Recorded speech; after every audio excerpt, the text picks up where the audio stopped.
Yan pwede mo, yung distal area lang. Sir, kay kuya na lang daw. Wala akong dalang 30K gloves na. Nanginginig na yung kamay. Namutla. Ayun yung kagayahin na gloves yung ginagamit, 30K. Sarado kamay ko. Kapag ano ng gloves, ng 30K pala. Para nagtali ka lang. Tali mo rin yung kamay mo, sir. Tapos, never do this. Hindi Oo nga ah. daw. Sir, meron Pwede mo lang sabihin sa kanya, open, close po. Open, close, dalawa. Okay, ayan no, lilitaw naman yan no. Nakuha. Lilitaw yan. After nyan, syempre, kumuha ka na ng cotton balls with alcohol. Ay! Bigla dumatay. Boy, buta. Sorry. Boy, sirik yung dugo dyan. Boy. Kaya mo, boy, bubusan ko talang tubig. Labat na dito. Magpe-prepare kayo ng, tawag doon, micropore. Ang preparation ng micropore would be like this. Hanggat maaari, 5 ang standard. Bali, oo, tatlong mahaba. Yung isang mahaba, bubutasan nyo sa gitna. Yes, para doon sa kansa. Butterfly. Nakuha. Tapos yung isa, tutupiin nyo yung 1/4 area. Nakuha ah. Butaas mo kayo isa. May butas na yan. 5 na siya. Sige. So pag nag-IV, blue na nahawa ko kay Iplo. Pero kaya ko yan ng pink ko. Hulo, sir, lahat yan ipapasok. Huwag naman, boy, masarap yan. Di ba sagad? Di ba pagka ano na, pinapasok? Huwag ba din? Ito kunyari yung hepla ko.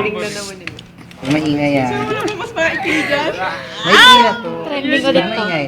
So sabihin mo sa patient to relax, tas circular motion, inner to outer, and then this part. Titingnan, boy. So ang gagawin, open mo. Tapos nakita nyo kung open mo siya, di ba nakaganyan? Open mo yung butterfly, and then nakaganon yung kamay mo. Nakuha? Ganito ha. Hirap niya pag nanginginig. Ang galing. Nanginginig ako. Nanginginig. And then, kung ito yung ugat, itapat mo lang just to measure. Boy. Nakuha? Measure mong ganon. And then, ito yung ugat, diba? Dito ka mag-start. Bevel up, pag-insert. Okay, pasok. Nakita? Tuloy. Ayun, no, may backflow na ng blood. Nakita nyo? Abante ng konti. May backflow na ng blood. And then, sakit ba? Di nga eh. Magaan kasi kamay ko dyan. And then, dire-diretso mo na siyang ipasok. Ah, wala Nakuha? pakiramdam dito. Pagkapasok mo ng ganon, hawakan mo dito sa secure, release, and then tatanggalin yung needle. Hawakan ko doon kasi yun yung dulo, para hindi umani yung blood. And then, kung heplock, lalagay mo na siya dito. Ayun, nakita nyo? Ibig sabihin in yan. So, nakasecure ako. Ngayon, isecure mo na siya na mabuti. Isa. Yung dalawa mo, ito. Kasi nursing is an art. Maarte. Nakuha. Okay? Ay. And then, Hindi na yung massage, sir, pag nagagalaw-galaw. hindi. Kasi ano eh. Kasi rubber, ay parang plastic lang na sa loob. Nakuha. Kung paano ko ginawa, nakita. Nursing is an art kasi. Nakuha. Friend. Paano nyo malalamang in? Pa-open mo yung kamay sa pasyente, infuse ko yung dugo, tignan nyo in to. Nakuha? In yan. Nakuha ah. Paano mo malalamang hindi in? Pag ginanon mo walang blood.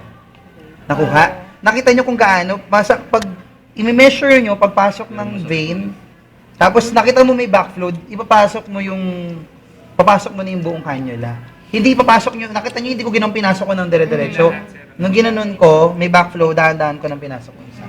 Nakuha? Boy, ganyan lang, boy, mong papalis, Sinecure ko boy. lang yung pagpasok, tapos hinulak ko na. Di ba, nakaganyan yung kanina, nalaman ko may blood na nag-flow doon. Inatras ko to ng konti, tapos eto na lang yung inabante ko papasok.